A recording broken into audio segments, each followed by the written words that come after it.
राजपुर गांव में सोमू नाम का एक किसान रहता था। वो बहुत ईमानदार था। पूरे गांव में उसकी फसल सबसे बढ़िया होती थी, इसलिए उसकी फसल की अच्छी कीमत मिलती थी। सभी उसका बहुत सम्मान करते थे, इसलिए उसका पड़ोसी कनुआ उससे बहुत जलता था। कनुआ उसे नीचा दिखाने और तंग करने का अवसर ढूंढता रहता था।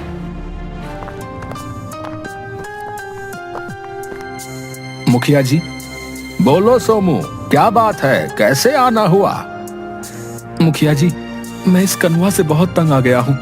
ये रोज ही कुछ ना कुछ करके मेरे लिए परेशानी खड़ी कर देता है। अरे सोमू, क्या हुआ, पूरी बात बताओ, तभी मैं तुम्हारी मदद कर पाऊंगा। मुखिया जी, मेरे और कनुआ के खेत की मेड़ एक ही है। हाँ हाँ, ये तो सब जानते हैं। उस कनुए ने कल वो मेड़ बीच में से तोड़ दी और अपने खेत का पानी का पाइप मेरे खेत की ओर करके उसे चलाकर छोड़ दिया। मेरा पूरा खेत पोखर बन गया। आप कुछ कीजिए ना। तुम मुझसे क्या चाहते हो? मैं उसे समझा समझा कर थक गया हूं। पंचायत करा लो। बोलो, तुम तैयार हो? जी मुखिया जी। पंचायत में। क्यों कनुआ, तुम काहे सोमू को रोज रोज तंग करते हो भाई? हैं? ये कोई अच्छी बात नहीं है। मैं तंग करता हूँ? ये आपको किसने कहा? मैं नहीं, ये सोमू मुझे तंग करता है। भगवान कसम, मुखिया जी, इसने मेरा जीना आराम कर रखा है। पर ये सोमू तो कह रहा है कि तुमने खेत की मेड़ तोड़कर पानी का पाइप इसके खेत की ओर कर दिया। मैंने मेड़ नहीं तोड़ी, और पानी को कौन रोक सकता है? वो तो बहता हुआ कहीं भी चला जाए। मुखिया जी, मेड़ इसी ने जानबूझकर तोड़ी है। ऐसे कैसे मैंने तोड़ दी? तुमने देखा मुझे तोड़ते हुए? अरे तुम तो रोज कुछ ना कुछ करते रहते हो। मुखिया जी, मैं कहता हूँ मेड़ इस सोमू ने तोड़ी है और इल्जाम मुझ पे लगा रहा है। इसका मतलब मेड़ कैसे टूटी ये तुम दोनों को नहीं पता। पर सोमू के खेत में पानी तो तुम्हारी गलती के कारण भरा ना। मुखिया जी, इसमें मेरी कोई गलती नहीं। मैं अपने खेत की सिंचाई करने के लिए पानी चलाकर चला गया था। अब पानी है, बहता हुआ चला गया इस सोमू के खेत में। पानी सीमा के बंधन में थोड़े बंधता है। बात तो तुमने बिल्कुल सही कही। पानी सीमा में नहीं बंधता। वही तो मैं भी कह रहा हूं। पानी है, चला गया इसके खेत में, है वही शोर कर रहा है। अरे नत्थू, जरा सुन। जी मुखिया जी। तेरा खेत इस कनुआ के खेत से दूसरी तरफ से जुड़ा हुआ है ना? हाँ मुखिया जी। ऐसा कर, कल तू अपने खेत का पानी का पाइप इस कनुआ के खेत की तरफ करके चलाकर भूल जा। ये क्या कह रहे हो? पानी बहता हुआ मेरे खेत में आ जाएगा। नत्थू अपने खेत में पानी चला रहा है, बहता हुआ तुम्हारे खेत में आ गया तो क्या हुआ? वो कोई बधता थोड़े है। खबरदार नत्थू, तूने ऐसा किया तो। अपनी गलती मान ले कनुआ। सब मिलकर रहोगे तभी काम चलेगा, वरना एक दूसरे का ही नुकसान करोगे। अभी माफी मांगने में ही भलाई है। इस सोमू को तो मैं बाद में देख लूंगा। अब मुझे माफ कर दो मुखिया जी, मैं आगे से ऐसा कुछ नहीं करूंगा। ठीक है सोमू। सोमू हाँ में सिर हिलाता है। सब चले जाते हैं। सोमू, तूने पंचायत में मुझसे माफी मंगवाकर ठीक नहीं किया। सबके सामने मेरी बेइज्जती करवा दी। मैं तुझसे इसका बदला जल्दी लूंगा। एक आदमी जल्दी जल्दी जाते हुए। ए भैया, कहां भागे जा रहे हो? जरा सुनो तो। भैया, मैं थोड़ी जल्दी में हूँ। अरे जरा रुको तो, कभी हमसे भी बात कर लिया करो। अच्छा जल्दी कहो, क्या बात है? तुम सब्जी वाले कॉन्ट्रैक्टर हो ना? हाँ, मैं शहर में सब्जी सप्लाई करता हूँ। हाँ वही। इस बार मेरी सब्जी की फसल एकदम फर्स्ट क्लास होने वाली है। अगले हफ्ते तक सब तैयार हो जाएगी। तुम खरीद लो। नाना भाई, माफ करना, मैं तो इस गांव से बस सोमू भाई की सब्जी खरीदता हूँ। अरे अब की मेरी भी ले लो, मजा आ जाएगा तुमको भी। भाई, तुम लोगों की सब्जी आधे दाम में भी नहीं बिकती। सोमू की सब्जी बढ़िया क्वालिटी की होती है। तिगने दाम में भी आराम से बिकती है। उनकी सब्जी की शहर में बहुत डिमांड रहती है, समझे। अच्छा चलो ठीक है, तुम सोमू की ही सब्जी खरीदो, पर मुझे भी दिमाग में रख लेना, अगर कभी जरूरत पड़े तो हाजिर हूं। हाँ भैया जरूर, अगर ज्यादा जरूरत पड़ी तो तुमसे ले लेंगे। अभी मैं चलता हूं, ठीक है।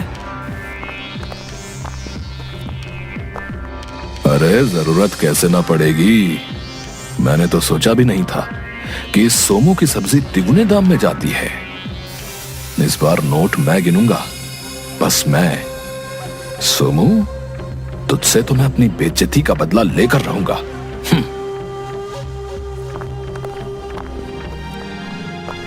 क्या हुआ, आज आप ज्यादा ही थके हुए लग रहे हो।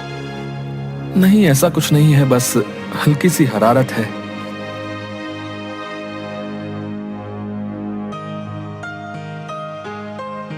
सुबह सोमू पलंग से उठा पर चक्कर खाकर गिर गया।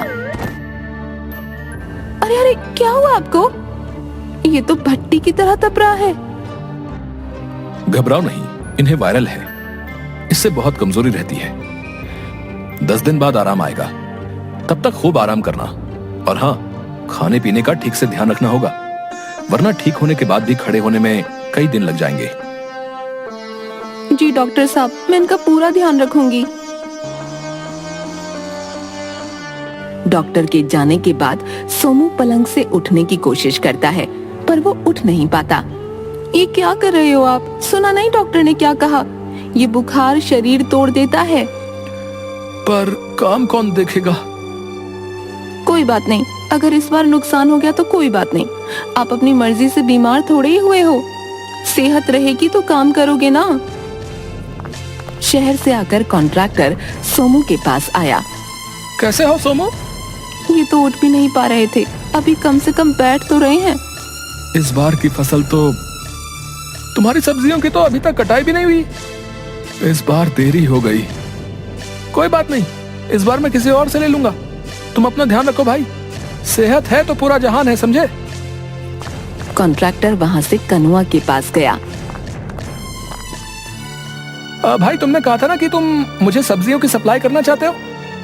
हाँ हाँ, पर आप तो बस उस सोमू से लेते हो ना। हाँ, पर इसकी तबीयत खराब है और उसकी फसल भी अभी तक खेत में लटक रही है। पता नहीं कितना टाइम लगेगा, और शहर से बहुत डिमांड आ रही है। तुम अपनी फसलें दे दो, नहीं तो मेरा बहुत नुकसान हो जाएगा। अरे नहीं नहीं, ऐसा मत कहो। मेरे होते हुए आपको कोई नुकसान नहीं होगा। आप चाहो तो मेरी पूरी की पूरी फसल उठा लो। हाँ हाँ, क्यों नहीं। वाह वाह, इस बार तो मजा आ गया। पूरी फसल डबल दाम में गई है। अगर ये सोमू ना हो तो ये कॉन्ट्रैक्टर हर बार मेरी फसल अच्छे दाम में खरीद ले। 4 दिन बाद। अब मैं थोड़ा ठीक हो गया हूँ, कल जाकर खेत से फसल कटा लेता हूँ। ठीक है, पर आप ज्यादा चिंता मत करना। अपना ध्यान तो रखना ही होगा। अगले दिन सोमू खेतों से सारी सब्जियां कटवा लेता है। दूर से अपने खेत में खड़ा कनुआ सब देख रहा था। तो ये सोमू का बच्चा ठीक हो ही गया। अरे मर ही जाता तो अच्छा था। सुनो, ये सब्जियां जल्दी खराब हो जाएंगी, शहर जाने तक सब सड़ जाएंगी। मैं तुम्हें कल सुबह बताता हूँ इनका क्या करना है। इसे रास्ते से हटाने के लिए कुछ तो करना पड़ेगा, वरना कॉन्ट्रैक्टर मेरी सब्जी दोबारा नहीं खरीदेगा।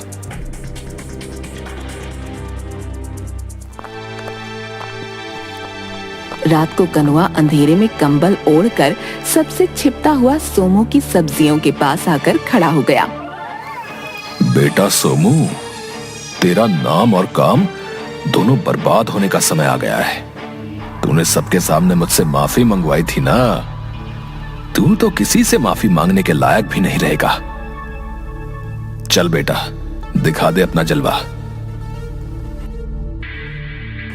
वो पाउडर सब्जियों पर छिड़ककर वहां से चला जाता है।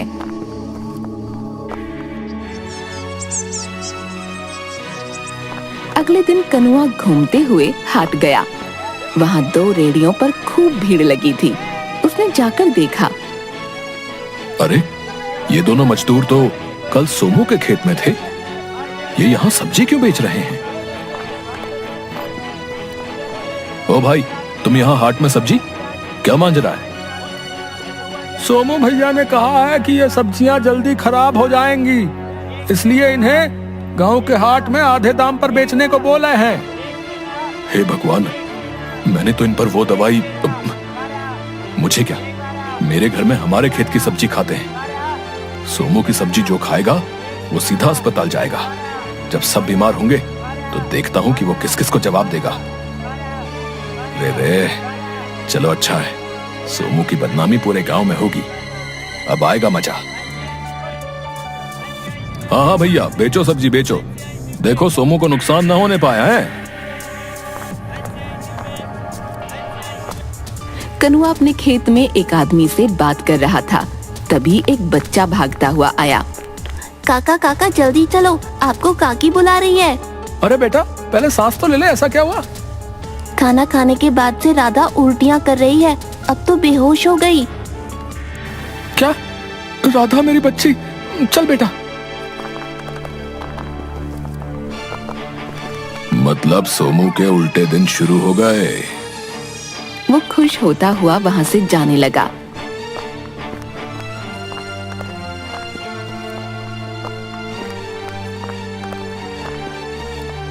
रास्ते में उसे मुखिया मिल गया।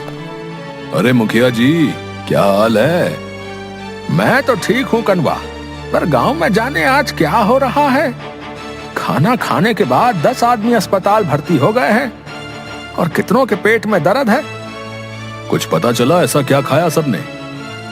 बस इतना पता चला है कि सबने एक ही जगह से सब्जी खरीदी थी, आधे दाम में। सोमू की सब्जी भी आधे दाम में बिक रही थी। हाँ हाँ, वही, सबने वही बताया है। मुझे तो कुछ गड़बड़ लग रही है। वैसे तो ये सोमू अपनी सब्जी शहर में देता है, इस बार कुछ तो होगा जो इसने गांव में बेच दी। बताओ, इतने आदमी अचानक बीमार हो गए। मुझे भी ऐसा ही लग रहा है, उसी की शिकायत करने जा रहा हूं। वाह, अब आएगा मजा। कनुआ घर आया तो उसकी पत्नी भागती हुई आई। सुनिए जी, मनु को कब से उल्टियाँ हो रही हैं, चलिए अस्पताल लेकर चलते हैं। उल्टी क्यों? क्या खिला दिया? ये भिंडी खाने की जिद कर रहा था, घर में नहीं थी तो हाट से आधे दाम वाली रेहड़ी से लेकर बना ली। चलो जल्दी अस्पताल चलो। अस्पताल में अफरा तफरी मची हुई थी। डॉक्टर साहब, मेरे बेटे को देखिए, वो बार बार बेहोश हो रहा है। देखो यहाँ सारे बेड फुल हैं, इसे किसी दूसरे गांव या शहर के अस्पताल ले जाओ। अब तब तक तो इसकी तबीयत और खराब हो जाएगी। डॉक्टर साहब, तुम मेरी मजबूरी समझो, हम जो दवाई दे रहे हैं उससे आराम नहीं आ रहा। टेस्ट करवाने पड़ेंगे क्योंकि पता नहीं चल रहा कि लोगों की तबीयत क्यों खराब हो रही है। अगर पता चल जाता तो शायद हम सबका इलाज यहीं कर पाते। तभी मनु गिर गया। उठ बेटा, उठना, उठना बेटा। पर वो नहीं उठता। अब ये तो बहुत धीरे चल रही है। मेरी मानो इसे अगले 3 घंटों में बड़े अस्पताल ले जाकर इलाज करवाओ। वहां टेस्ट में बीमारी पकड़ में आने से इलाज हो जाएगा। यहाँ तो डॉक्टर साहब, मैं आपको बताता हूँ ये कौन सी बीमारी है। वो डॉक्टर साहब को सब बता देता है। अच्छा हुआ जो तुमने ठीक समय पर बता दिया, अब यही सबका इलाज हो जाएगा। डॉक्टर मनु और बाकी मरीजों को इंजेक्शन लगाता है। तभी पुलिस वाला आता है और डॉक्टर उसके साथ अंदर कमरे में चला जाता है। हाँ भाई कनवा, चल भाई, मेरे साथ चलना होगा तुम्हें। जी साहब, मैं तैयार हूँ, मुझे अपनी गलती का एहसास हो गया है। तभी मुखिया जी और सोमू भी वहाँ आ गए। लेकिन कनवा, तुमने ऐसा गलत काम किया क्यों? मुखिया जी, मेरी मति मारी गई थी। मैं हर हाल में इस सोमू से ज्यादा कमाई चाहता था, इसलिए इसे नुकसान पहुंचाने का कोई मौका नहीं छोड़ता था। लेकिन इस बार सब किया धरा मुझ पर आन पड़ा। कनवा, मैंने कभी किसी का कोई बुरा नहीं किया, फिर तुम न जाने क्यों मेरे पीछे पड़े थे। अब तुम्हारी एक गलती की सजा सब गांव वालों को भुगतनी पड़ी, और तुम्हारे बच्चों को भी। मुझे सब लोग माफ कर दीजिए, मुझसे बहुत बड़ी भूल हो गई। इसीलिए कहते हैं कि अगर दूसरे का बुरा सोचोगे तो अपना बुरा कब हो जाए कोई नहीं जानता। सोमू ने हमेशा सबका भला सोचा, तो कर भला तो हो भला।